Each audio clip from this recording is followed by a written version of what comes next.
Well, Madeline, the other question I was going to ask, do attendees have like a raise hand function or reaction function?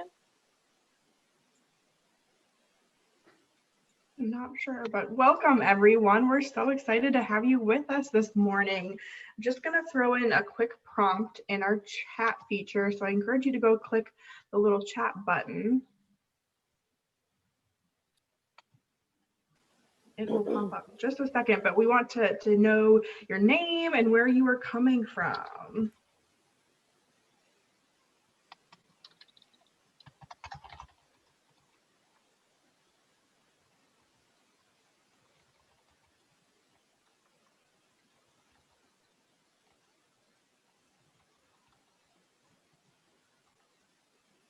Hi, Morgan. Good morning, Nora. Just be sure to reply to all panelists and attendees.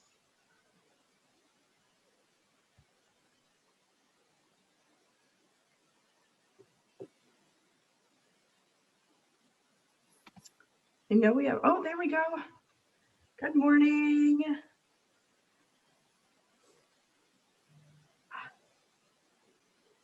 From Kansas, Iowa. Where else are you all joining us from? I'm in Des Moines. I probably should tell you where I'm at if I'm asking where you all are coming from. I'm from Des Moines. And my name is Madeline Goebel, and I'm with the World Food Prize Foundation. We'll be getting started in just a second. Want to see and let a few more people into the webinar. We're so excited for you all to be here. Just as a reminder, you are feel free to use the chat as you see fit. You can message everyone or just the panelists. But if you do have a question for the panelists, I really do encourage you to check out the Q&A function, which is just right next to the chat function below our talking heads. And that way we'll be able to receive your question. Everyone else will be able to see your question. We'll be doing our best to monitor the chat throughout the seminar, but the best way to get a hold of the panelists and ask the question is through that Q&A function. So we'll get started in just a moment, but we're really excited to have you and our wonderful partners from Self-Help International here with us today.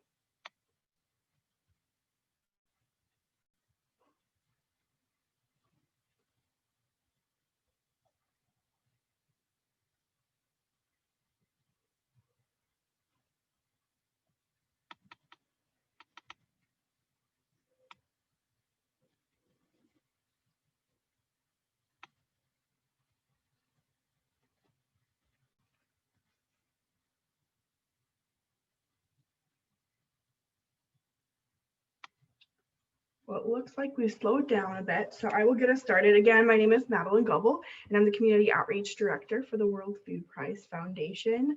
Today is day 2 of our Borlaug 101 seminar series. We're so excited to have not only you, our participants, but also our facilitators and presenters here today, Self-Help International. Just as a note, we do have the Q&A function below. We really encourage you to use that as the way to communicate with our speakers, ask really great questions, as well as using the chat feature, which is just to the right of that. But again, we're going to really focus and be paying attention to that Q&A function this morning. I'm so excited to have our good friend and partner, Jessica Crawford, and I'm going to hand it off to her so she can start to make introductions, give us a little background on what we'll be discussing here today and get us started. Awesome. Thank you so much, Madeline. And thanks to the World Food Prize and the Global Youth Institute for asking us to join today and have a little chat. We are so excited. Want to say hi to everyone. Good morning, good afternoon, good evening, wherever you might be joining from. Again, we're just thrilled to be here, and we're really excited for this conversation to be able to engage with both our colleagues in Ghana and Nicaragua and all of you. So a couple just housekeeping things before we really get kicked off. Most of the conversation today is going to be in both English and Spanish. So we'll do kind of formal introductions here in a minute, but just know that my colleague Katie is going to be providing translation for questions asked in English. And our colleague Lucia is in Nicaragua, and she's providing translation for the conversation as we're having it for the team in Nicaragua. So that will often be off mic, but she is providing that interpretation. And then Megan, our Self-Help International Development Director, is joining us too to help answer questions and provide some additional information. So you may hear her voice pop in at different times in the conversation as well. So while we can't see all of your faces, we do want this to be as much of a conversation as possible. So please, like Madeline said, use that Q&A function to submit questions to the panel, to SHI staff. Please feel free to do that in Spanish or in English, whichever is most comfortable for you. And then use that chat function. So love seeing where everyone is joining from and saying hello, but keep engaging with your peers through that chat too. So if you hear, do you have examples of what, one of the questions that we asked, or have you had similar experiences? Do you want to see what your fellow GYI participants think about a question? Chat about it and keep that conversation going. And when we can, we'll kind of chime into that conversation as well, but we'd love to see that. So, all right, we going to take a couple minutes to just introduce ourselves so you know who you're talking with today, and then we're really going to dig in with some questions and dialogue around relationships in community development. So my name is Jessica. As Madeline said, I have been with Self-Help for about 2 years, and I serve as the program specialist for our Africa program. So I work closely with our team in Ghana. So I'm going to kick it to Katie, actually, let her introduce ourselves, and then we'll move on to the rest of our colleagues. Thanks, Jessica. Hi, my name is Katie Seifert. I am the program specialist for Latin America, a very similar role to the one Jessica has, and I work closely with our team in Nicaragua, and really excited to be here with you all today. And I am going to ask my colleagues to introduce themselves. Entonces, Yolanda o Orlando, si pueden dar un breve introducción sobre ustedes, por favor, por la audiencia. Gracias, Katy. Buenos días a todos los participantes en esta conferencia, ¿verdad? Mi nombre es Orlando Montiel Salas. Yo trabajo como oficial del programa Agua Limpia en Self-Help International Nicaragua. Tengo ya 8 años, tenemos de estar ejecutando el programa Agua Limpia, y yo tengo 13 años de estar trabajando ya para Self-Help International en Nicaragua. Muchas gracias. Excelente. Un momento, Yolanda, por favor. This is Orlando Montiel Salas. He is our Clean Water Program Officer in Nicaragua. He shares that he has been working with this particular program for 8 years and has been with Self-Help in Nicaragua for 13 years. Yolanda?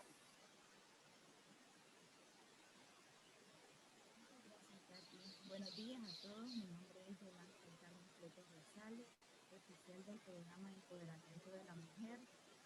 Tengo para trabajar en Seifert International 7 años. Me gusta trabajar mucho con las mujeres, compartir mis experiencias y bueno, bienvenido. Muchas gracias. So this is Yolanda Fletes Gonzalez. She has been with Self-Help for 7 years. She is the program officer for the Women's Empowerment Program, and she loves working with women. Benjamin? Victoria?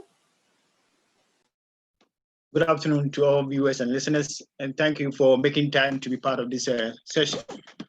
My name is Benjamin Kusi, and I'm the country director for Self-Help International Ghana. I've been working with Self-Help for 20 years now, plus, moving from one community to another, making sure we are impacting lives and making changes in the lives of people. Thank you. My name is Victoria Yamson. I've worked with Self-Help for 11 years, and I'm the EWG Programs Coordinator. That is Empowering Women and Girls Programs Coordinator. Thank you. Awesome, thanks y'all. We again invite participants, if you haven't had a chance to introduce yourselves, toss in the chat who you are, where you're calling in from, and a little bit about yourself if you want to share kind of why you're joining or what brought you here today. So who is Self-Help International? Who, I believe that you guys have this function. If you guys have heard of Self-Help International before, raise your virtual hand. Okay, I'm seeing some hands going up. There's a couple.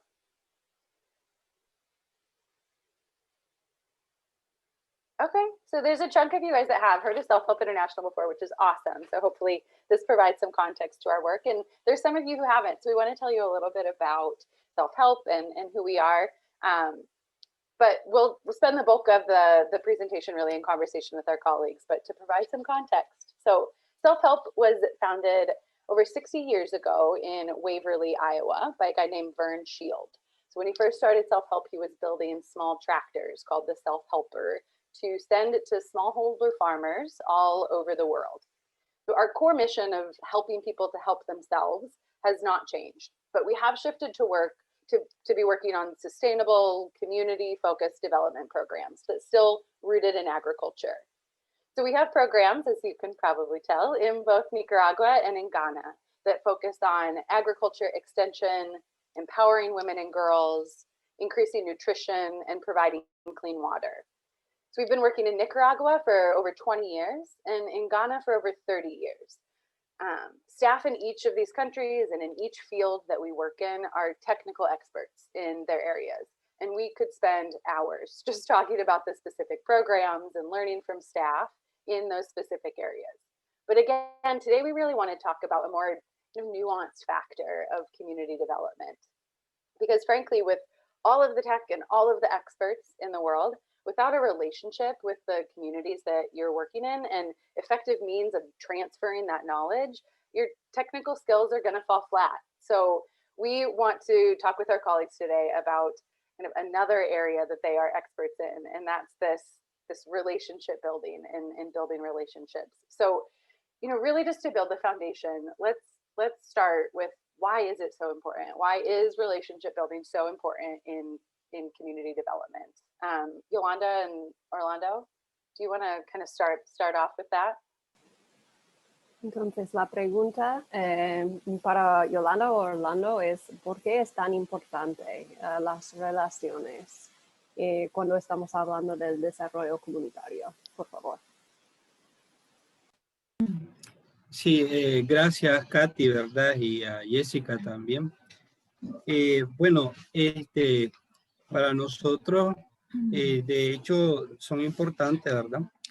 Establecer estas relaciones porque eso nos permite también a nosotros, al tener una buena relación con las personas de las comunidades, lograr, ¿no? Que, por ejemplo, nuestras estrategias, nuestros objetivos de los programas, los objetivos de la organización se puedan realizar con facilidad, que la gente, por ejemplo, los pueda entender.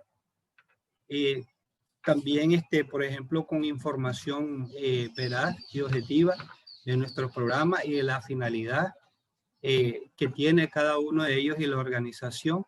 Entonces, esa relación es muy importante porque así nos permite que la gente también tenga acceso a ella y comprenda nuestro trabajo. Y eso nos ayuda, lógicamente, a fortalecer también nuestro trabajo y al final la confianza que la población puede tener en nosotros. Yolanda también va a agregar un poquito, ¿no? Sí, bueno, muchas gracias, ¿verdad? Es muy importante tener las relaciones entre comunidades y beneficiarios porque eso nos permite a relacionarnos mejor y como organización darnos a conocer, ¿verdad? Gracias. Muchas gracias a Orlando y Yolanda.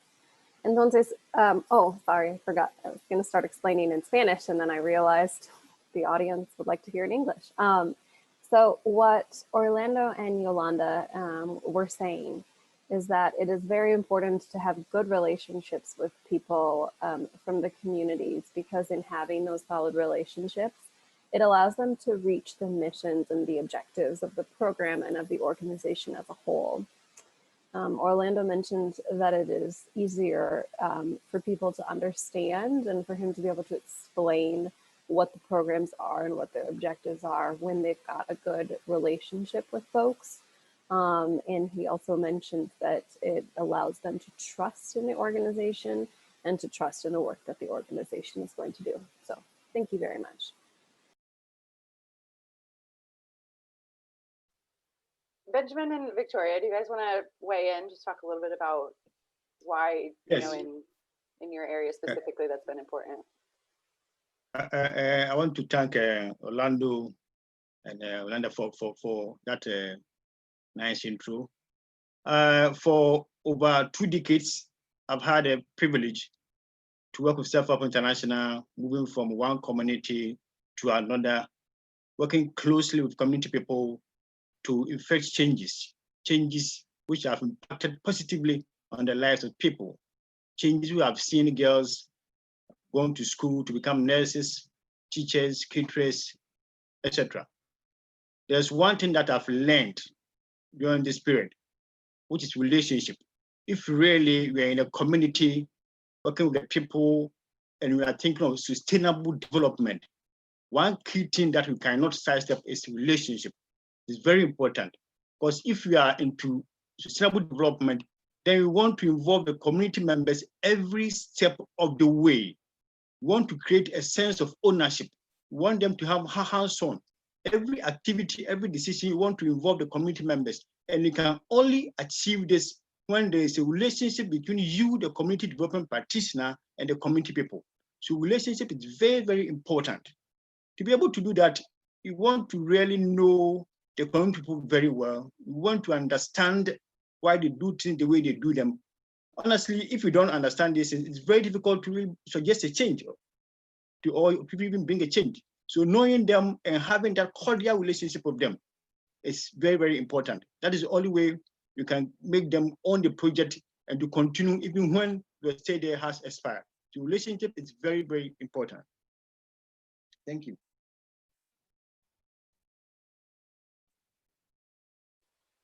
Awesome. That's so powerful. So you know, we all understand it's important, and we know that we need to spend time building these relationships. But how do you do it, right? So I wanted to ask Yolanda to weigh in on this, or the staff in Nicaragua. What are some of the methods that you use in establishing new relationships in community? Thanks, Jessica. Yolanda, ahora te toca a ti. Voy a ver en tu experiencia si puedes, por favor, explicar un poco de cómo se establece las relaciones en una nueva comunidad, ¿verdad? Y me gustaría si puedes hablar un poco de tu metodología de irte a las punterías y todo eso.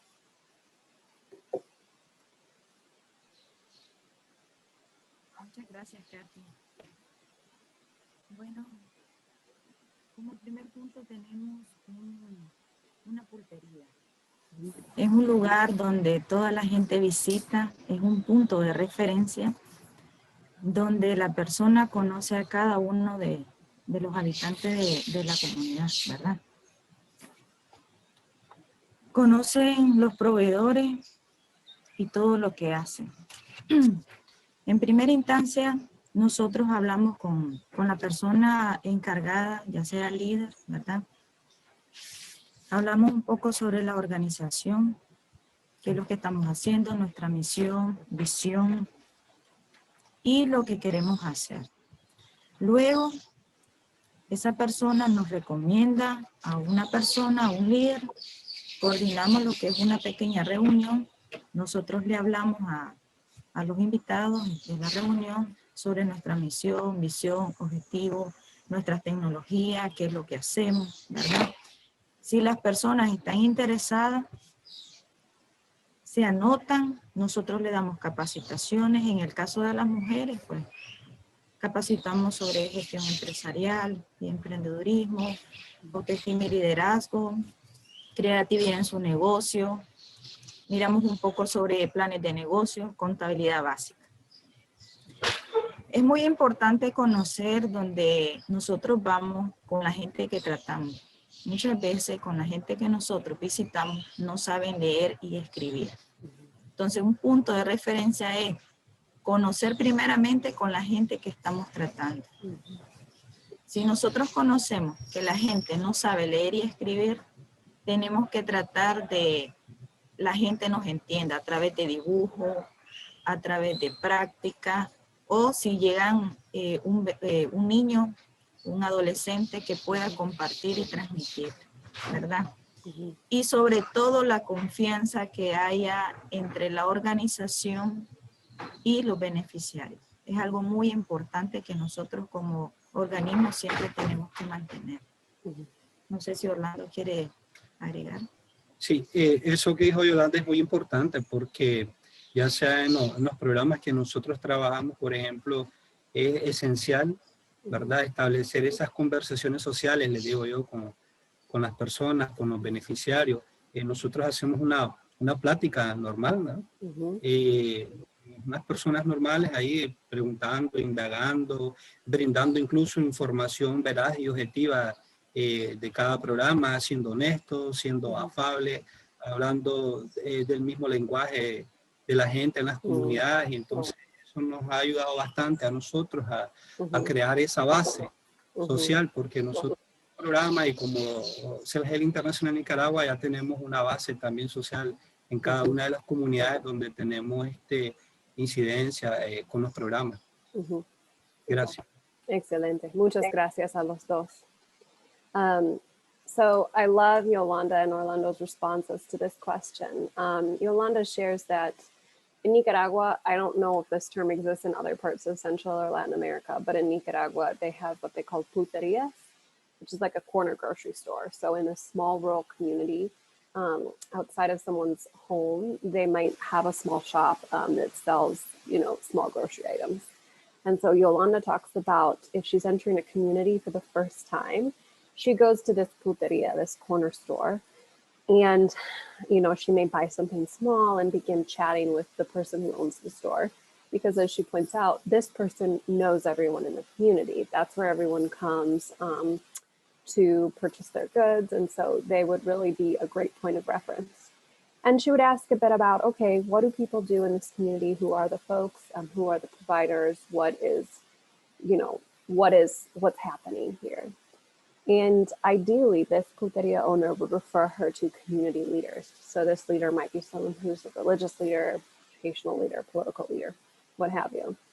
Yolanda would then make contact with this person and would say, it would explain a bit about the organization and invite, if the leader is interested, invite them to help her host kind of a community meeting. And when she hosts the community meeting, she would speak a bit about the organization, about the mission and the goals, and excuse me while I read my notes. And then if she says, if it appears that folks are interested or if they express interest, she would then invite them to some of her trainings that she offers. And as the Women's Empowerment Program Specialist, Program Officer, she offers various trainings, you know, budgeting and accounting, self-esteem and leadership, etc. She points out that sometimes this can be a challenge because the people she may encounter in these rural villages may not know how to read or write. They may not have achieved that educational level where they are able to read or write. And so she discusses needing to be flexible and realizing that. And so if that is the case, she would need to use other means of education in addition to or besides text. She would need to use drawings. She says it's important to invite the children. And then the children can come help their parents if there is things to read or write. They can assist those parents with that. And she mentions that it is very important in establishing trust between them and the community members to work in that way. And then Orlando added, which I think is another key and super important part, is that when he shows up to a community for the first time and in general, he really emphasizes having social conversations and what he calls a casual chat, where he's honest and friendly and uses what he calls the same language. So colloquial language or just language that, you know, Jessica as my friend and I would use outside of work, just casually chatting, you know. And he says that this is important in creating a social base, which is a great foundation from which they can do their work. Loved those responses. Thanks, Jessica. Oh, thank you guys. That was like scribbling notes as well. I love that concept and have a feeling we'll continue to hear it throughout the conversation of like just meeting people where they're at, you know, and just like showing up and being present with people is huge in building those relationships. I want to go over to Benjamin and Victoria, and you know, do you see any similarities or have any kind of additions to how to be building those relationships? But then like take it a step further. So okay, we've started a relationship, that's awesome, but like how do you guys have been working, I mean, Benjamin and Victoria, you've both been with self-help for so long, 11 years, 20 years. How do you maintain those relationships over time? Like that is, trying to think of, you know, friends I've had for 20 years. Like that's a really long time to maintain relationships, right? So talk a little bit about maintaining that and how you keep that going for so long, as I've seen and have been witness to when I've been in Ghana. In adding to what my colleagues at Nicaragua said, in maintaining relationship, you always have to keep up the habit of greeting people anytime you go there, and then you keep on asking them issues about their normal life, the normal conversation with them that doesn't involve the work, as day in and day in activities, how they are faring. But one of the most important things to do is you have to maintain trust. Whatever you say, it should be the right thing and it should be what is going to happen. We don't give them any blank hopes without any actions. So you keep on with that. And then in terms of our meetings, whenever you plan a meeting, if you're unable to go, you have to let them know that you are unable to be there. With that, they are very hopeful. No matter how bad the situation is, you have to find a way and communicate with them. It should be regular communications. Even when you're unable to go there, you call a few of them on phone and then you chat with them. You always have to do that because it's very important. If you break the gap, then the whole relationship tries not to move on smoothly. But you always have to keep up the conversation with them. And regular meetings are very important too. As time to time, even if there's no training or there's nothing you are going to do, you have to go there and then make follow-ups and find out how their businesses are doing, whatever project you are doing there, how it is faring. So that's what I would want to add. I'll add a little bit to what Victoria just said. Sustainability of every relationship to some extent depends on trustworthiness or trust and consistency and commitment. How trustworthy are you? How committed are you? How consistent are you? We are in the community first and foremost to bring development. The first time we entered the community, that was a promise we made. We have come here to work together with you to bring improvement. As time progresses, what is the evidence? What is there to show that, yes, your coming here is really making a change in our lives? So that is also very important. That, yes, you focus on them, you want to relate to them all the time, want to show interest in their businesses, their families, whatever goes on around them. But you should not also not lose sight of your core mission of working together with them to bring development. Once they see improvement in their lives, one day they get to believe that, yes, you came there, things are changing. You came there, they didn't have any business capitals. Now they have business capitals. Their kids were not going to school. Now they are going to school. So they kind of get attracted to you. They believe in you. And this opens opportunity for them to even share with you some aspect of their lives which was not initially available to you. When they see continuous changes in their lives, then they open up, and also being consistent also make sure the relationship stays and lives longer. That's such a good point, Benjamin. Like we want to talk about the things that you guys are doing to build relationships, but it is paired with like the programs and the effectiveness of the programs and the work that you're doing. And when they can see you showing up consistently and being on time and making those calls, and they see the, you know, kind of community development happening, like that's, you know, it's a huge testament to the relationship that you're building. There was something, Victoria, that you said too about always greeting people. And it made me smile because you know, this conversation is relevant to any type of community development. You know, Self-Help International works specifically in international development, but for Benjamin and Vic and Yolanda and Orlando, I'm sorry, you guys, that, you know, that's some of the communities that they're most familiar with. And so I grew up in rural Iowa, and I live in Des Moines now. And while there's not like necessarily huge differences between that, I was back home, or I don't remember where I was driving the other day, and like if people grew up in Iowa, they might be familiar with this. I don't know, Katie, I know you're not from Iowa, but the farmer wave, or like when you're driving down like a country road and you kind of like raise your hand a little bit. And I don't do that when I'm driving around Des Moines, but I do that when I'm back home, because it's something that's just like kind of how we greeted each other passing by on like kind of more rural roads. And so it struck me how relevant that is, no matter what culture you're working in, you know, just really greeting people, how they greet each other, and being a part of that. So that's my own tangent to that, but I just thought that was super relevant to any communities that you're working in. Okay, so we, you know, talked about some of those skills to build relationships and maintain them, and you do those things and then everything's going to go perfectly. That's how it goes, right? Probably not. So let's talk about some of the challenges that we face, that y'all face in that process, in creating and maintaining those relationships. What are some of the roadblocks that you guys have hit? So Benjamin and Vic, do you guys want to take that first? And then I definitely want to hear from the Nicaragua staff too. Working in community can be very inspiring, but there are challenges. There are previous community development practitioners who have gone to these communities years before you went there. So sometimes, based on the experiences of these community members, they don't give you the needed cooperation.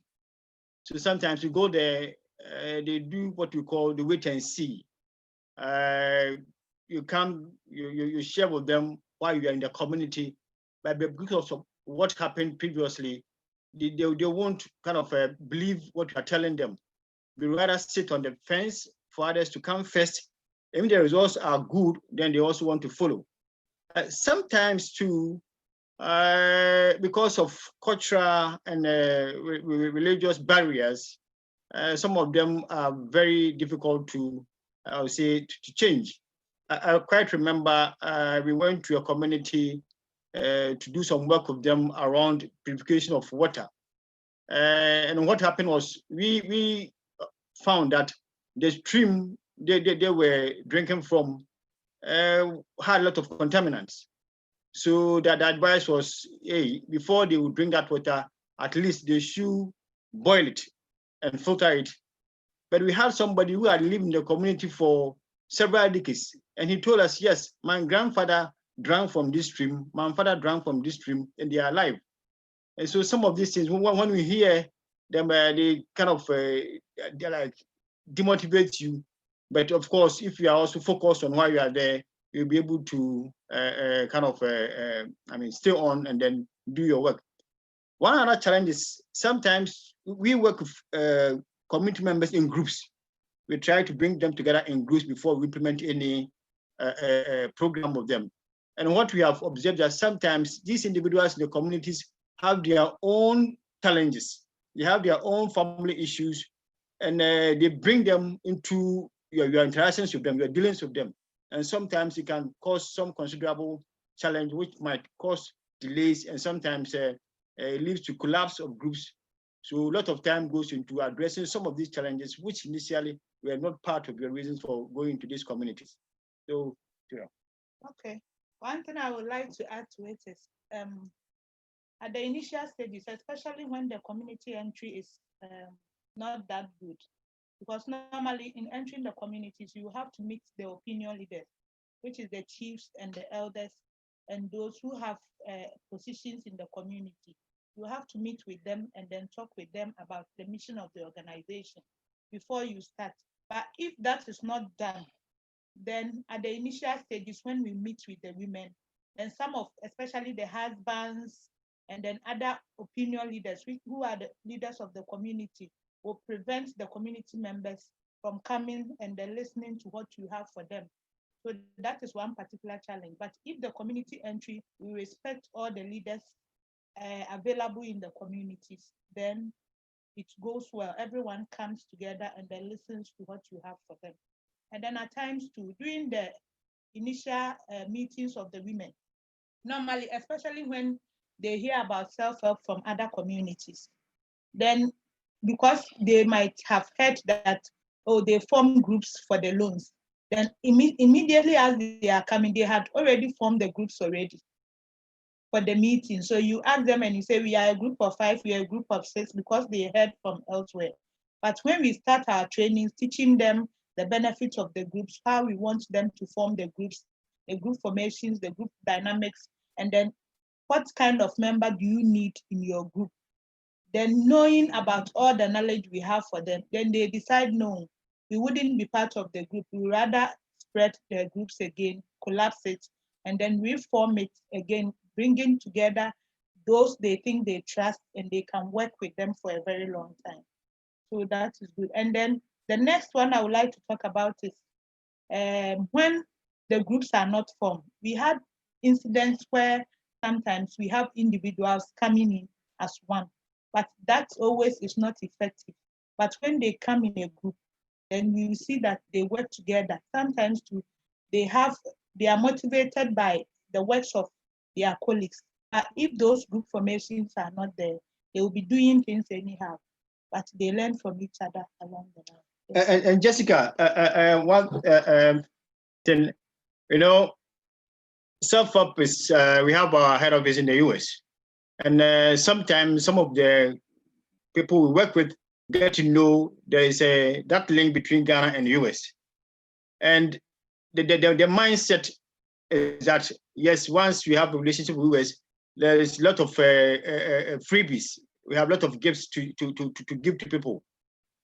So some of them will just fake interest in whatever we have come to the communities to do, expecting freebies.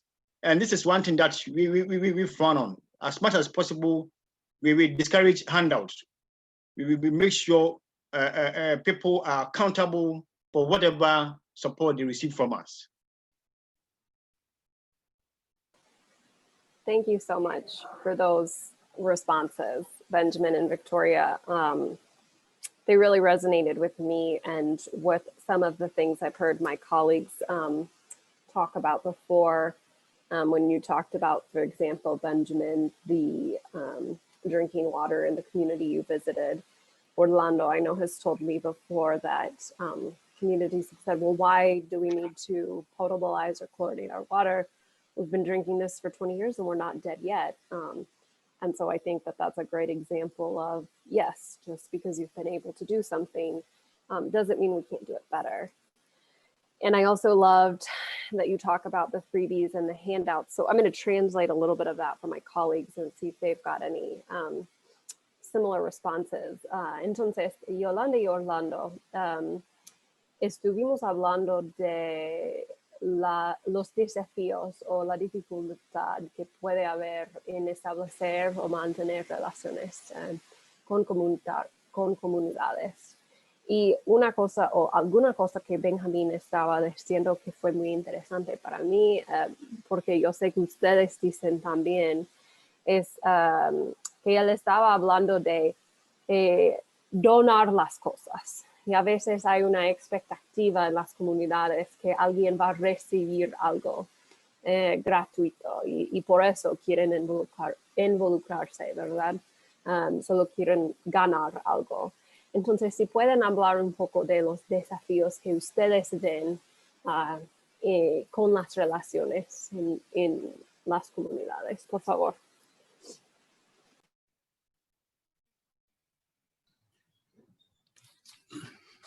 Muchas gracias, Katy.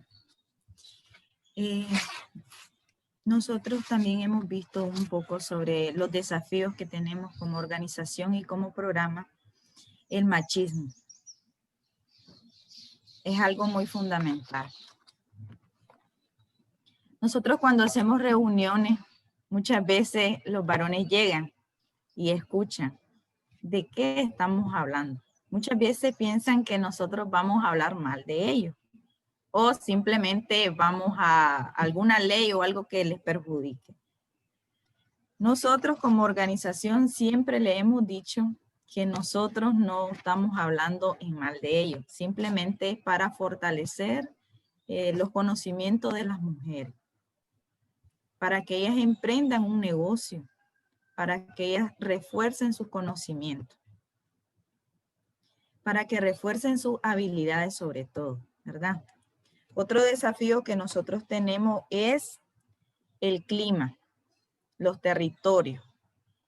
Muchas veces donde nosotros andamos, el lugar es poco inaccesible. Nosotros tenemos que caminar horas a pie, pero siempre con la expectativa de llevarle un mensaje a la gente para que pueda cambiar, tener un cambio de vida, de mentalidad. Y sobre todo que tenga una credibilidad como organización. La tecnología juega un papel muy importante en nosotros aquí en Nicaragua. Muchas veces en muchos territorios no hay señal. Se nos va la luz a cada rato. Pero cuando logramos contactarnos, pues nosotros tratamos de dar lo mejor que nosotros podemos. Orlando, si quieres compartir. Sí, yo creo que hay mucha también similitud, por ejemplo, con lo que decían los colegas de Ghana, con lo que hablaba Victoria, con lo que hablaba Benjamin también.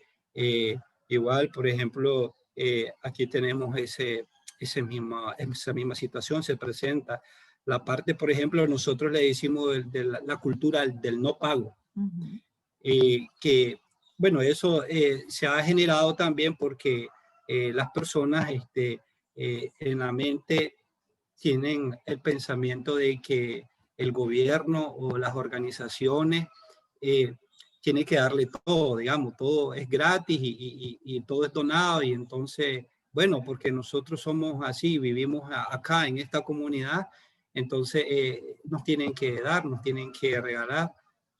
Entonces, a veces ellos piensan que tal vez nosotros llegamos como para resolverle la vida, resolverle sus problemas. Sin embargo, pues eso ha sido un reto, pues, porque nosotros tenemos que hablar claramente, por eso digo que tenemos que ser afables, que tenemos que brindar la información veraz, tenemos que dar a conocer cuáles son los objetivos de nuestra organización y del programa. Por ejemplo, cuando yo voy a una comunidad, le hablo de esos objetivos y lo que le digo yo es que nosotros como organismo promovemos la autosuficiencia, lo que significa que la gente, los beneficiarios tienen que poner también de su parte, tienen que poner de su empeño para que ellos puedan salir adelante, porque nosotros somos una ayuda para que ellos puedan desarrollarse en sus comunidades. Y comparto lo que decía Yolanda también sobre los desafíos, lo de el acceso, por ejemplo, a las comunidades, a distancia, la tecnología, aunque la tecnología en algunas comunidades nos ayuda muchísimo también a estarnos comunicando con el teléfono a través de WhatsApp, pero hay en otras que también es un desafío porque estamos incomunicados a veces. Sobre todo también, por ejemplo, uno de los desafíos es la política aquí en Nicaragua. Es un tema muy sensible, es un tema muy delicado, entonces tenemos nosotros que ser muy inteligentes en saber llevar ese tema y no caer, porque en una comunidad hay digamos, hay algún pensamiento de una manera y en la misma comunidad hay otro pensamiento, entonces a veces unos jalan para un lado, otro para un lado, entonces tratamos de estar ahí nosotros central. Y uno de los grandes retos también es la cultura, pues, de nuestra misma población. Muchas gracias.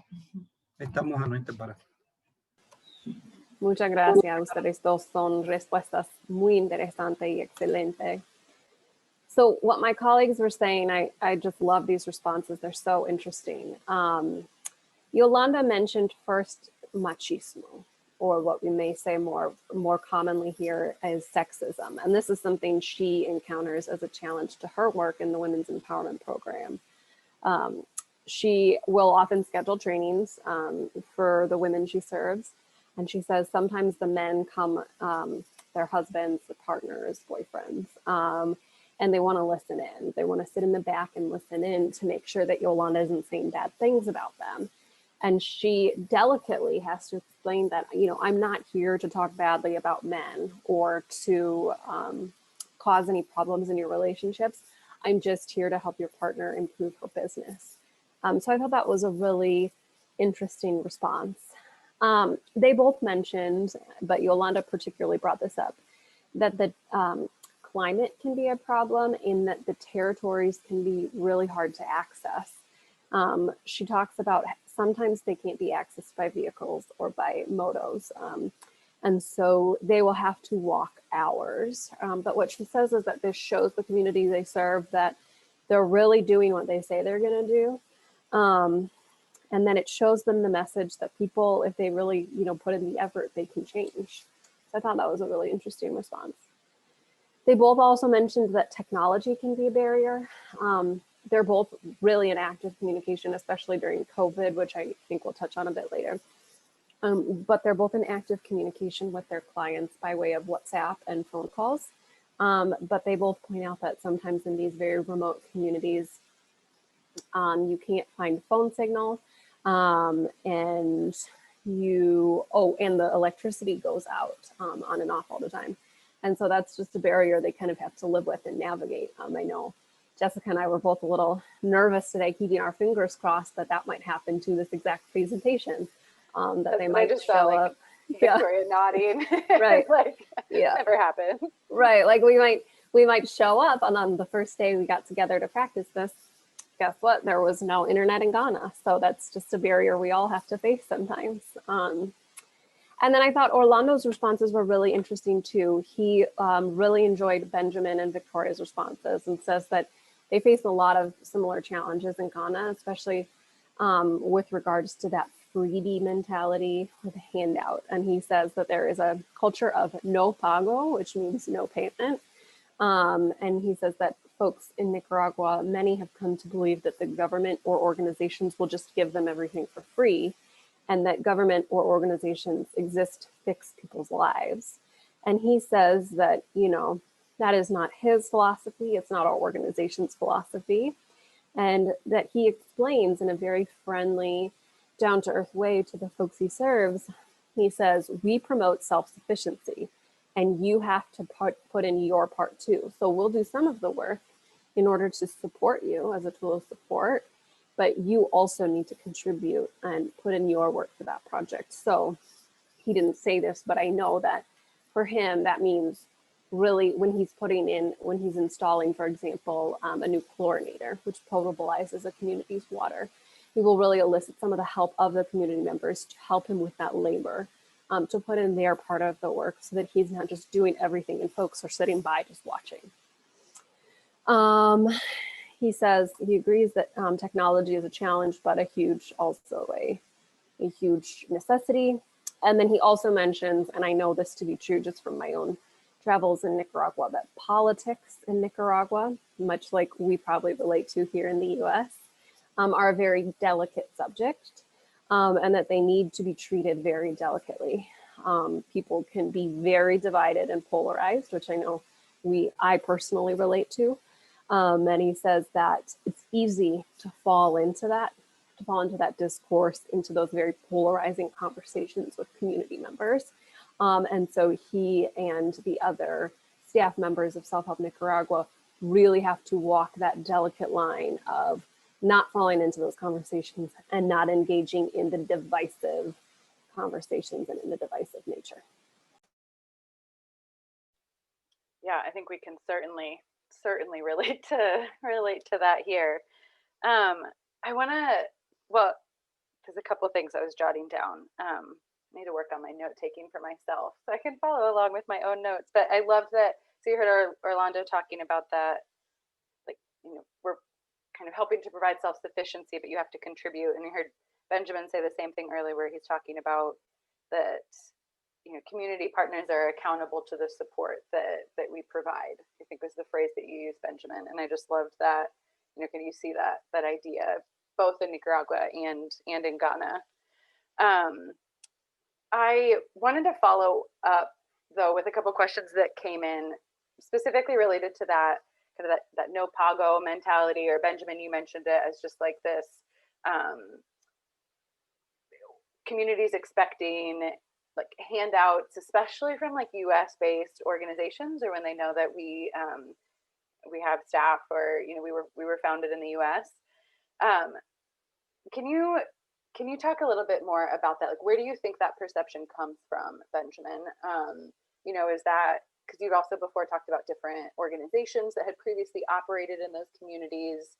Is it stemming from that? Like, where does that mentality come from? And then there's a second part to the question, but I'll let you go with that first. I think that is something which has been there for many years. Excuse me to say, it's a general mentality of a lot of people here that they see people in advanced countries as having a lot of money, and therefore they can also get some of it free of charge. So what we try doing to avoid is, yes, when you go and they're expecting freebies, they will keep asking, but if they don't get it, then they will accept that yes, here they don't give freebies. Sometimes we do get visitors and volunteers who come to visit our projects, and some of them have the desire to give gifts to the people that we serve. We encourage our visitors and then volunteers donating to support our program, but we always advise that such donations should be made through designated accounts. Self-help, we have accounts where people can donate through. So this is what we want people who want to make donations to organizations to do. Donating directly to the client we serve in the communities sometimes deepen that mentality that yes, they working with us provides opportunity for them to get things for free, but that is not what we're standing for. As mentioned earlier on, we are in there to help them help themselves.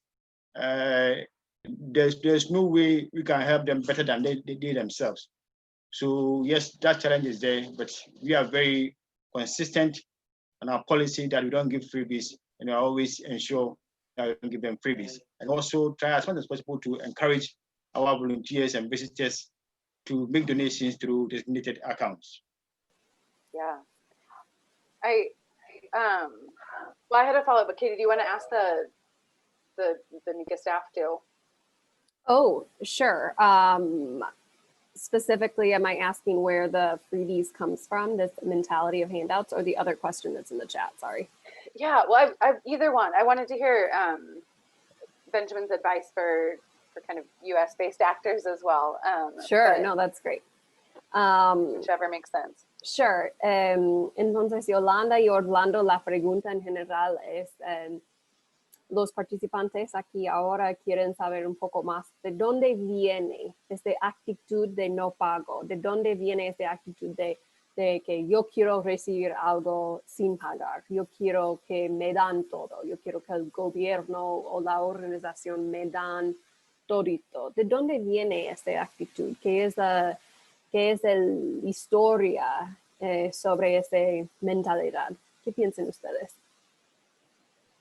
Sí, bueno, mira, Katy, se sabe que aquí en Nicaragua, en primer lugar, pues siempre nosotros nos dicen que somos el segundo país más pobre del mundo. Y entonces, de alguna manera, eso también como que eso se va insertando, ¿no? en la mente de las personas y y al final pues nos lo creemos. Sí, es cierto que es verdad que tengamos como país problemas económicos, pero decimos, tenemos tantos recursos, ¿verdad?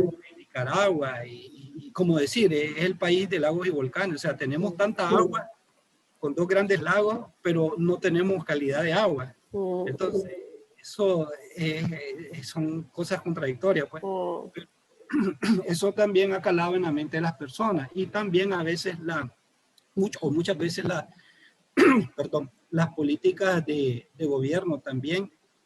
Generalmente hay muchos, por ejemplo, analistas, ¿verdad? Que han dicho que en años anteriores, por ejemplo, como la década de los 80 o para acá, hubo mucha, por las mismas situaciones del país, hubo muchas regalías, o digamos, si habían programas, por ejemplo, para la agricultura o para el asunto, trabajar para las comunidades, entonces, digamos, ok, decía a veces el gobierno, ok, los productores tienen esta deuda, entonces no se la vamos a cobrar, se la vamos a regalar, se la vamos a condonar, y entonces para que ellos puedan salir adelante. Pero nosotros creo que eso ha sido un error, pues realmente, pues, porque al final las personas llegan a acostumbrarse y llegan a insertar eso en sus mentes, y entonces no los deja desarrollar realmente. Yo siempre recuerdo lo que decía un profesor en la universidad. Decía, el peor mal que se le puede hacer a un ser humano es hacerlo inútil. Es hacerlo inútil, dijiste. Sí, el peor mal que se le puede hacer a un ser humano es hacerlo inútil. Perdón, es decir, no dejarlo a él que busque la manera, que piense y que trabaje por su propia cuenta, y que piense en cómo puede salir adelante. Yolanda, no sé. Muchas gracias. Sí. Gracias, Orlando. Gracias, Katy. También algo muy importante es cambiar la mentalidad de las personas. Muchas veces es difícil tratar con la gente que tiene sus pensamientos de generación en generación.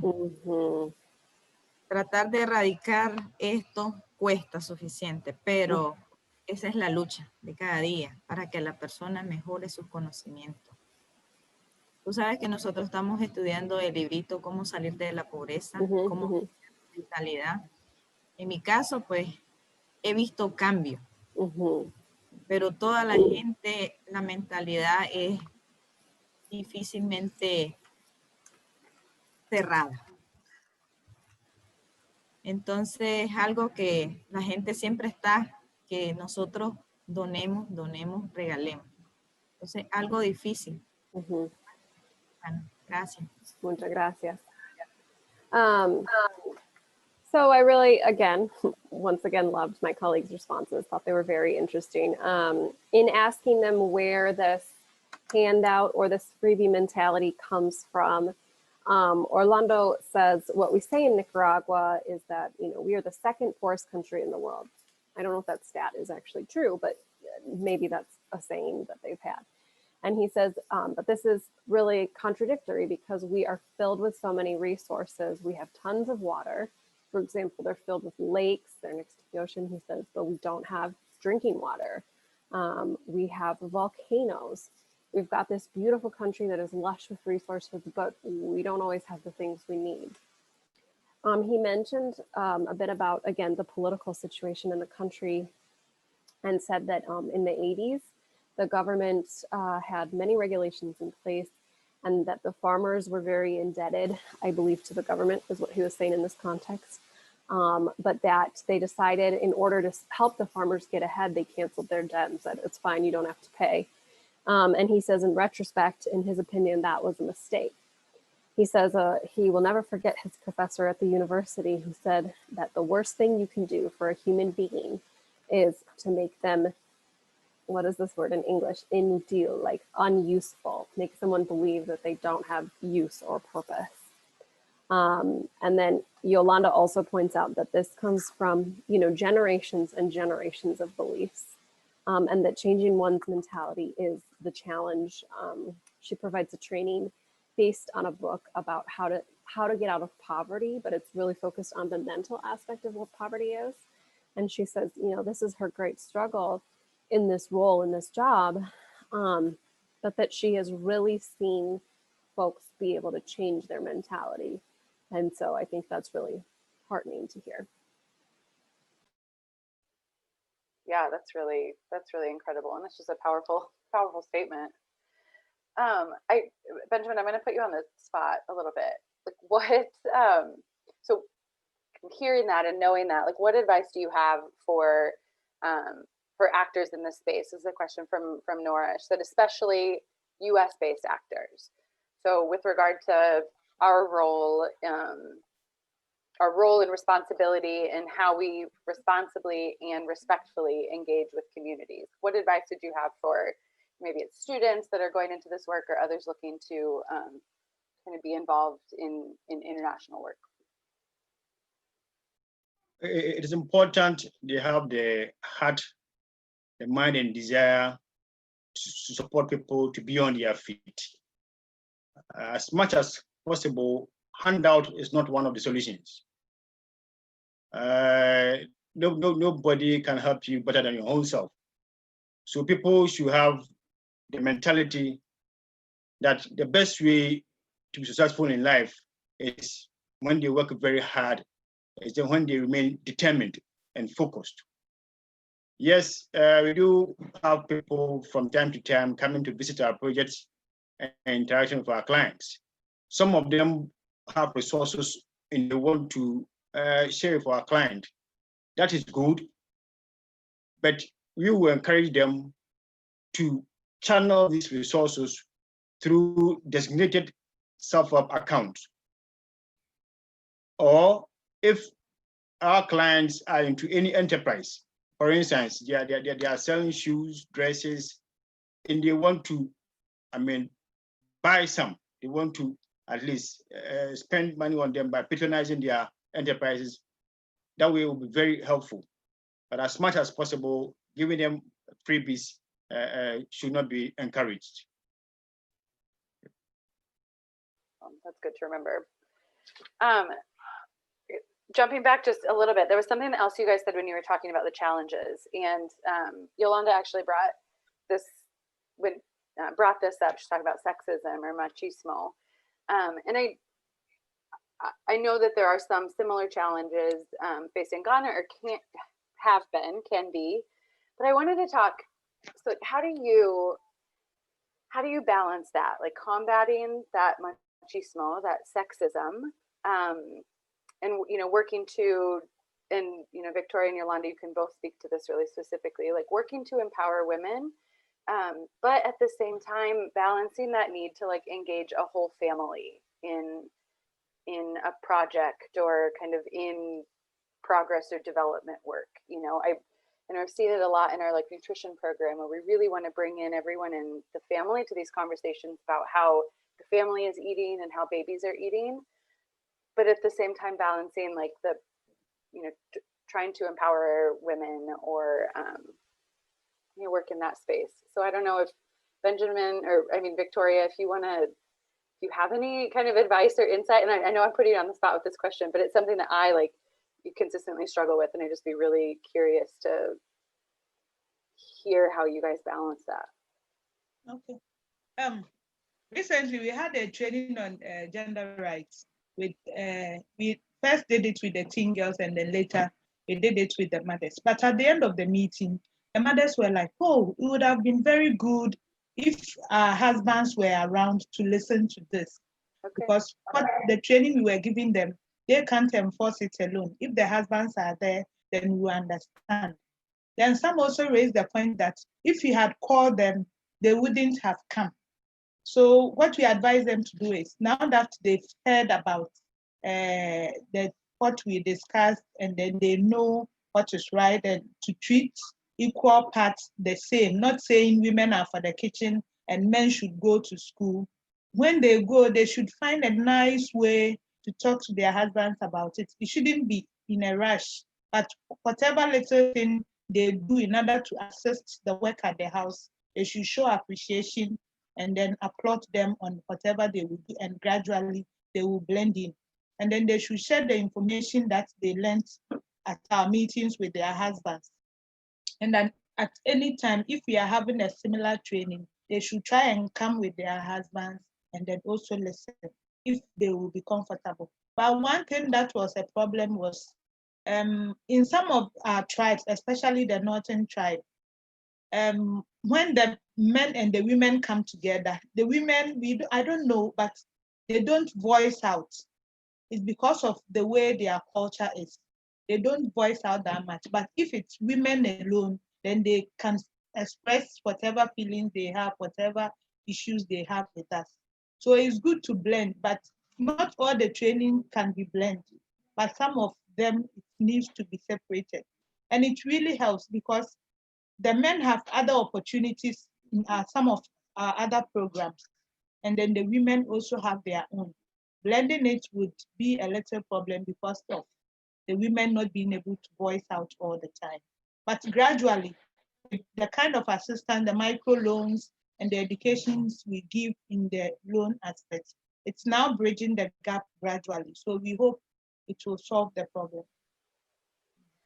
I love that. And I've seen you do such an incredible job of balancing that, like building rapport and trust within a group of women, but then also, and you know, training on power dynamics within that group, but then also helping them bridge that gap like back into their homes, so that whatever it is you're talking about, or that like confidence doesn't just like stay in this like one circle of trust, and that it really can like, you know, build within the community.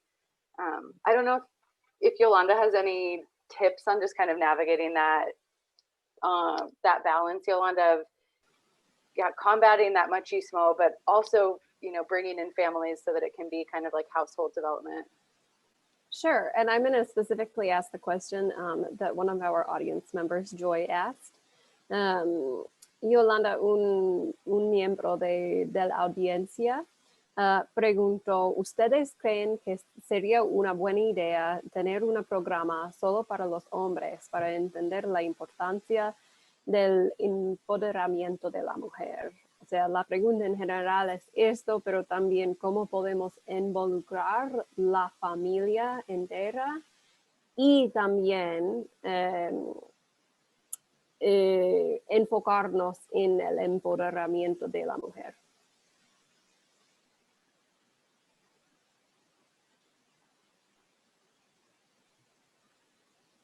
Muchas gracias, Katy. Pienso que es muy buena idea reunirnos con varones también, porque muchas veces ellos se sienten como excluidos, ¿verdad? Entonces es muy importante hacer reuniones y que ellos participen.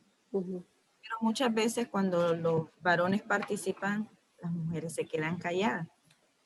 Es lo que dijo Victoria también. Sí, entonces es importante que ellos asistan. Es muy importante porque así ellos se dan cuenta de lo que nosotros estamos capacitando, estamos hablando. Porque muchas veces piensan que estamos hablando mal de ellos. Piensan que si hacemos reuniones de mujeres, estamos hablando de ellos. Y no es así. Es muy importante mezclar a toda la familia. Cuando se hacen reuniones es importante porque todos ellos conocen sobre el programa, sobre las tecnologías, todo lo que estamos haciendo. En mi experiencia tengo que cuando nosotros hacemos capacitaciones en el SECAL, en Quinta Lidia, las mujeres siempre llegan con sus hijos. Entonces los niños como que están un poquito más atentos hasta le recordando, mamá, acuérdese que tenemos reunión de tal cosa. Entonces eso les ayuda a las mujeres a sacar tiempo para asistir a una reunión. Eso es algo muy importante que en el programa yo lo he visto, ¿verdad? Aparte que a los niños también les interesa algunos temas que nosotros estamos capacitando, estamos hablando. Y siempre apoyando a las madres porque muchas veces pues no saben leer y escribir y ellos ahí están pendientes. No sé si quieres agregar algo. Sí, bueno, comparto lo que dice Yolanda. Yo creo que sí es importante involucrar también a los hombres, porque Bueno, aquí en Nicaragua se tiene digamos, la mentalidad y la creencia que el hombre es la cabeza de familia, Ujú, pero en realidad, digamos, son los dos, pues, es el hombre y es la mujer, ujú, son los padres, ¿no?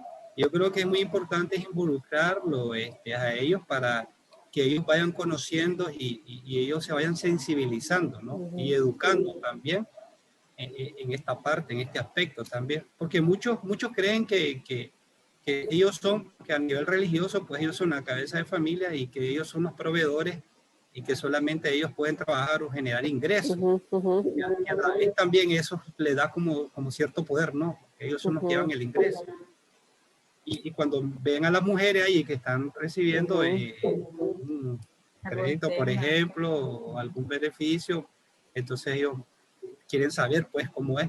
Entonces, ujú, yo creo que lo más ideal y lo mejor es involucrarlo a ellos y a toda la familia, porque hayan habido casos, bueno, nosotros hemos trabajado donde se han involucrado todos en los programas, por ejemplo, como en agricultura. ujú, Cuando Yolanda empezó en el programa, que se estuvieron haciendo unos huertos, ujú, cualquier tipo de riego, en algunas Sistema de riego comunidades con están involucrados, el marido también estaba ujú, sembrando el cultivo y entonces participaron ellos. Pues yo creo que debe ser así, porque así también al final se está educando toda la familia, pues, ujú, está todo el núcleo familiar. ujú. Y ese es lo que yo iba a decir también, es que yo iba a charlar un poco sobre nuestros proyectos que ya están involucrando a toda la familia, lo de agua, los proyectos de huertos, lo de frijoles biofortificados, lo que sea. Entonces voy a traducir. So, yes. Okay, so Yolanda echoed a lot of what Victoria had already said. She said, yes, we should definitely meet with men as well as women.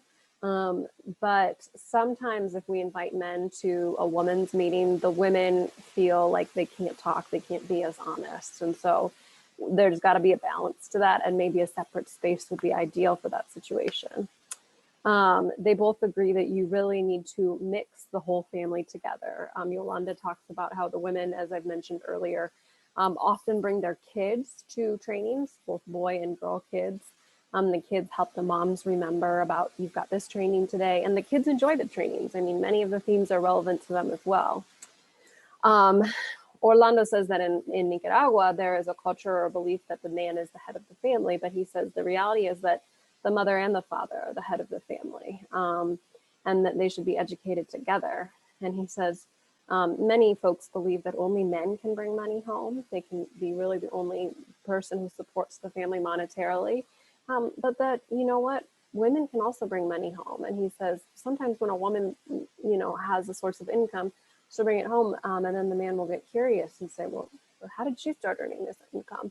And so in that way, he becomes involved. And they both touched on projects that self-help does, which we've been really deliberate about in the past year or two, but also in years prior. Instead of having programs that are kind of isolated from one another, really integrating the programs in a way that provides that holistic family community development. So Orlando's program, the Clean Water Program, does a great job of that, because guess what? Men and women need clean water. And so he's always working across those gender barriers.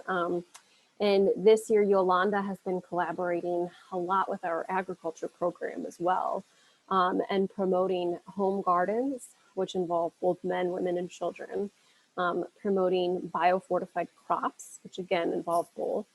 And one thing I've witnessed is that a lot of the corn farmers we serve, they usually tend to be men, but that we are able to get involved with their wives or their partners at that level as well, inviting them to plant, assist their husbands or plant other crops as well, and also do other projects with those women, which I don't want to get too into because that's going to get us on a technical tangent. But I loved those responses. So thank you for that question, Joy, and others. Yeah, I totally agree. I want to kind of keep diving into that idea of power dynamics a little bit, because it doesn't just exist between men and women, or husband wife.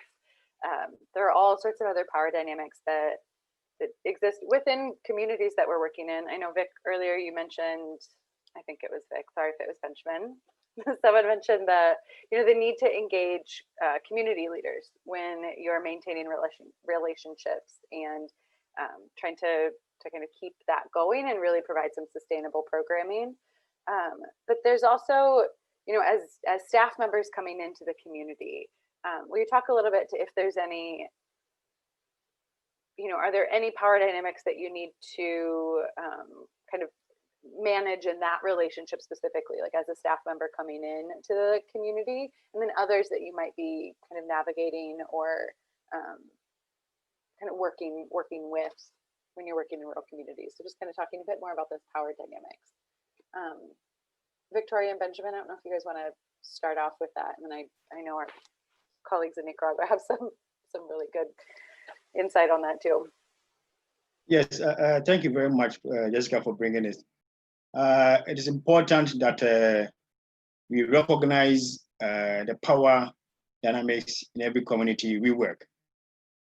When we enter any community, some of the first things you want to do is to know who are the opinion leaders.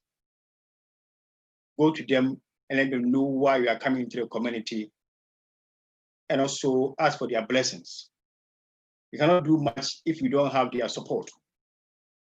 And you also want the clients to also accept the fact that we are in the community to work with their leaders. And for that matter, as much as possible, they should also recognize the various leadership structure in the community and give them the due respect.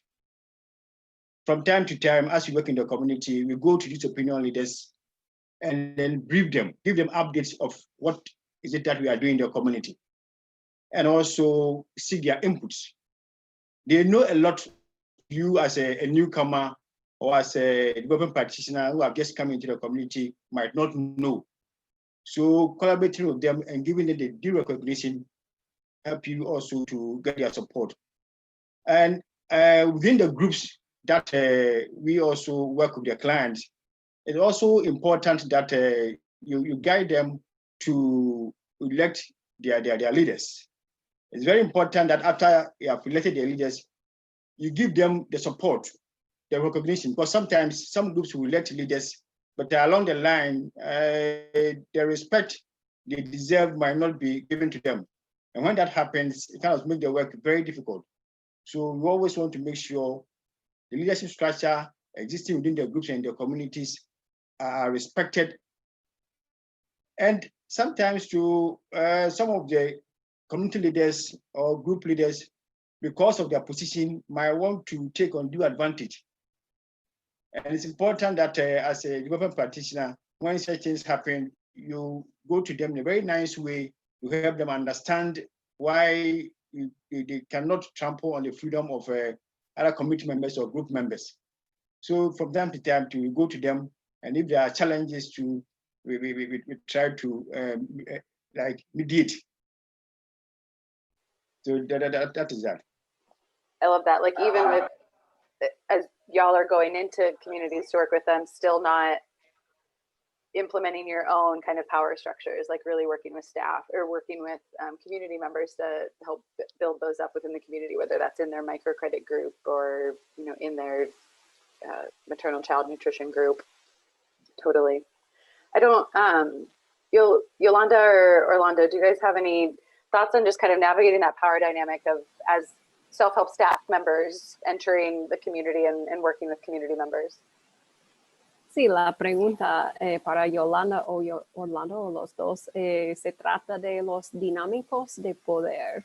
Y esa es la pregunta que estuvimos revisando, donde yo pregunté a ustedes cómo se puede enfrentar esas dinámicas de poder cuando, por ejemplo, ustedes dos se fueron a la universidad, son licenciados, ¿verdad? Saben leer bien, saben escribir bien, y a veces los clientes están en un nivel un poco diferente. Entonces, ¿cómo pueden enfrentar esta diferencia? O sea, ¿cómo puede llegar a su nivel?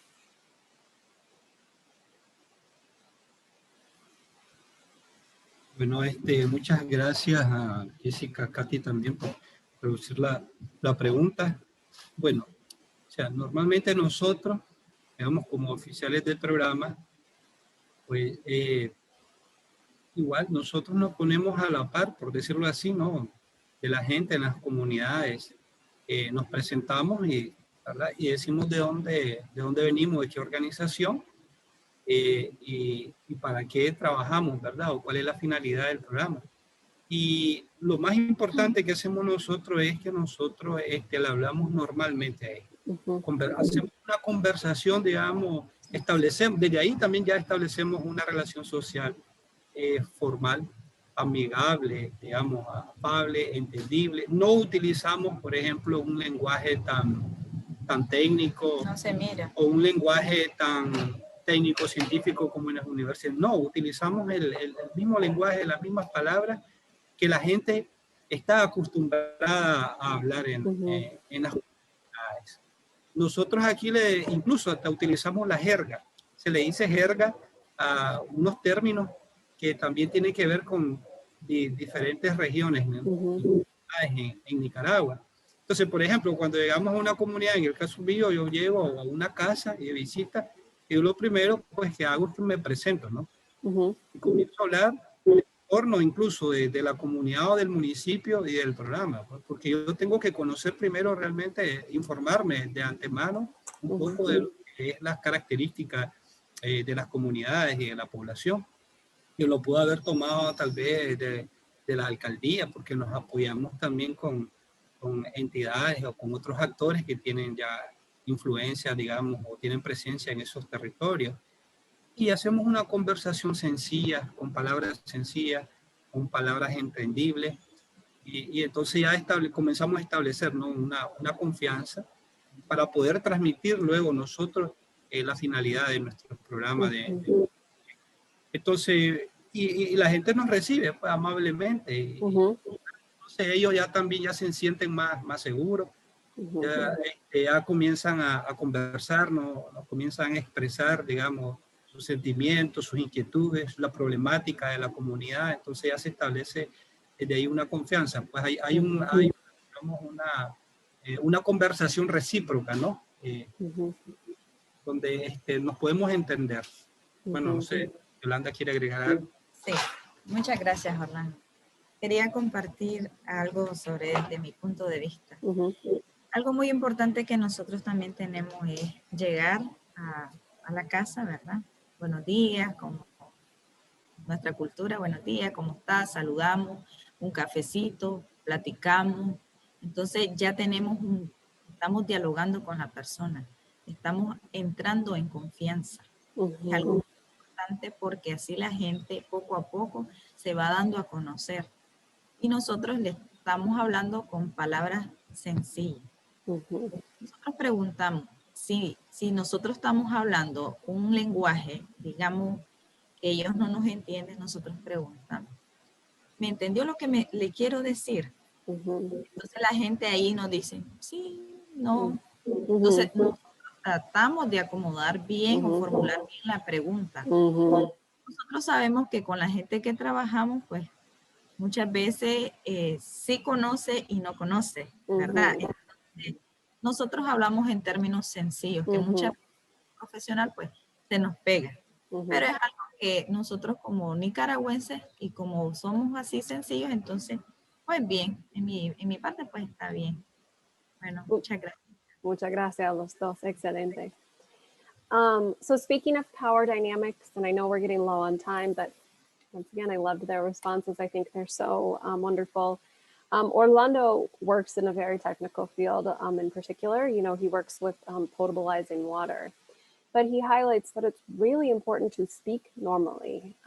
So once he's established a social relationship by way of being very friendly with folks, he says he does not use highly technical or scientific language.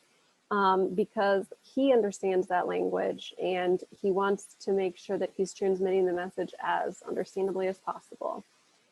So he says he'll use terms that folks know, colloquial terms. He'll adjust his words based on what region he's in. If there is a more popular way of saying something in a certain region, he will adapt his language in that way. He says that he gets to know the community. This is very important, really trying to understand the community, its culture, its challenges. And he may do that by way of other organizations, so forming alliances with the local government or with other local serving organizations in order to establish trust.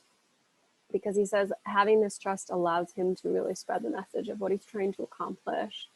And then he's able to, once that trust is established, the community members will begin sharing that, their worries and their concerns, and they have lots of what he calls reciprocal conversations. Yolanda makes a great point. She says when she shows up to someone's home, she always sits and chats with them. And I'll never forget, over the summer, we were working through some things, and she said, well, Katie, you know, like sometimes I can't get to this thing because I'm busy having coffee with the women. And I said, no, that's great. That is your job. Part of your job involves sitting down with women and just having a cup of coffee, because we know how key that sipping of coffee with a woman can be, right, to building those relationships. So she'll sit, she'll have a cup of coffee with the women, just chat a bit, and this allows them to enter into trust. And she also echoed what Yolanda said about simple words, and she said something important too, which I really valued. She'll always double check with the women. If she's explaining something or explaining a concept, she will check with them and say, do you understand what it is I'm saying? Like, are you grasping this concept? And then make sure that they are indeed communicating that message back to her. So I really loved that answer. I do. I love that. And just that, how important it is that the trust is key in mitigating any tension or breaking down barriers that exist because of those power dynamics. Like that's what it all comes back to. We are getting close on time. How does that fly by so quickly? But I did want to get to one question that came in that's just really relevant to the times that we are in now, and we really can't ignore. Morgan had asked about COVID-19 and how that has affected our teams and the work that we're doing. And maybe if you want to speak specifically to just like how the relationships you developed with communities really helped, or how that played into any pivoting or transitioning we had to do during COVID.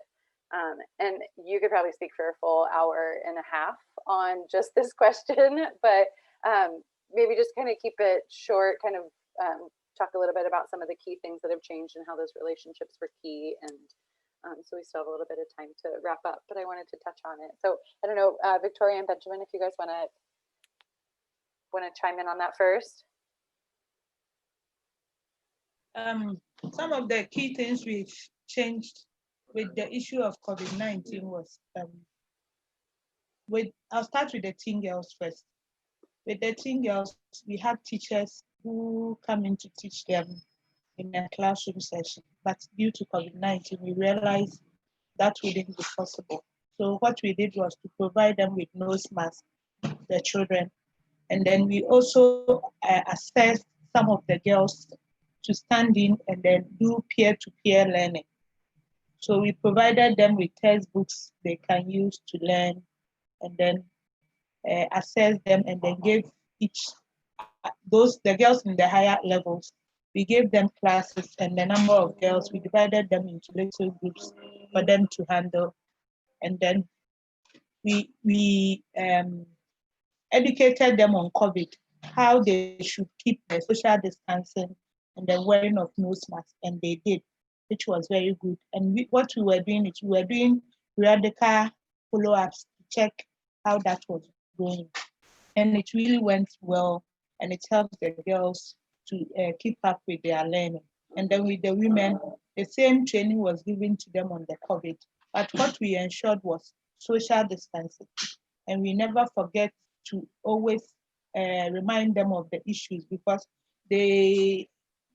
most of them have not been to school before. So we do educate them using pictures and giving them scenarios over and over again for them to understand what we are saying. And then it also goes by practicing. When they see you practice what we are saying, they also tend to follow up. So that is basically what has helped us to move on up to now. I love that. Like still that trust was key in communicating any information about COVID and building on the relationships that you'd already formed in the community.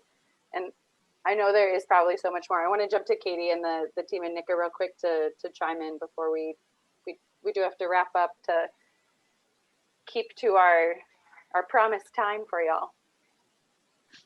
Bueno, yo voy a hablar por ustedes, ¿ok? Hablando, porque solo tenemos 2 minutos, entonces voy a explicar un poco del trabajo que están haciendo durante el COVID. So I'll just quickly explain on their behalf, just to answer the question. They've done an excellent job maintaining those key relationships during COVID. I just want to highlight 2 things that I know specifically my 2 colleagues have done. One, Yolanda has been in excellent touch with the women she serves while she was social distancing. She went home to work from her own house for some time and was able to maintain great contact with women via phone, text, WhatsApp, videos. Orlando really increased his video and virtual presentations during that time as well, communicating again with folks by way of social media, small videos, etc. And he also decreased the cost of the chlorine tablets that he provides to communities. So he created a subsidy whereby communities could purchase chlorine tablets at a lower cost in order to be able to potabilize their water during this ever critical time. And I've really seen that has really increased communities' trust in him and belief that the organization really wants their best health in mind. So that's what I've got to say. It's awesome. And I mean, for me, it's just been really neat to see how teams were able to transition so quickly to, providing services in a different way. I want to say thank you so much, y'all, for all of your questions and comments and engaging. It has been, for me, it's been really fun to have this conversation. Every time I'm asking my colleagues about this, I'm always learning something. So I hope that Me too. I hope that y'all did too. Katie, I took the liberty of adding our emails to the chat. So Please, yeah. Feel free to reach out to us. We can get any messages to team and staff in Ghana and in Nicaragua. Muchísimas gracias al equipo Nicaragua especialmente. Gracias por todo. Estamos muy agradecidos por ustedes y por su trabajo y su dedicación. Well, thank you both and all Gracias. so much.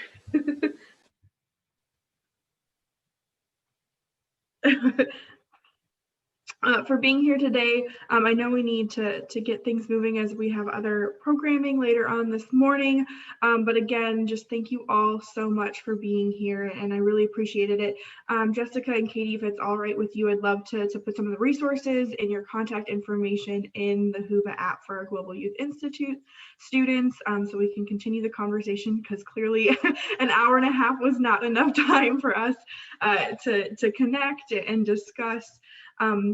But otherwise, if other, resources and things pop up, I'd be happy to communicate those to our students as well, and follow up. But thank you all so much. Mm-hmm. Yeah, absolutely, Matt. We want to keep the conversation going. So if there's any way we can, kind of keep talking with groups, or if you have questions, please reach out. We would love to keep chatting about it. Thank you, everyone. And thank you, Madeline. Muchas gracias. Global Youth Institute. Muchas gracias a todos. Gracias. Thank you.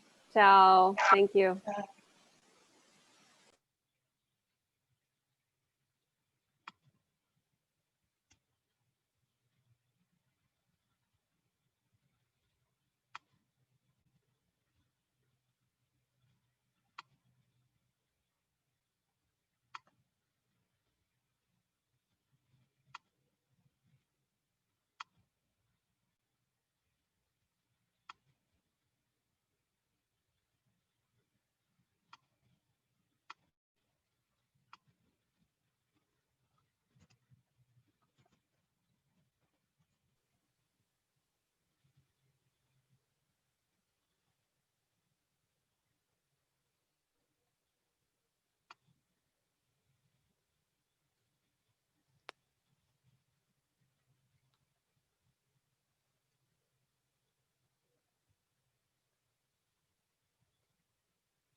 see that Nora raised her hand. I don't know if you have a question, Nora, or I think I can allow people to talk.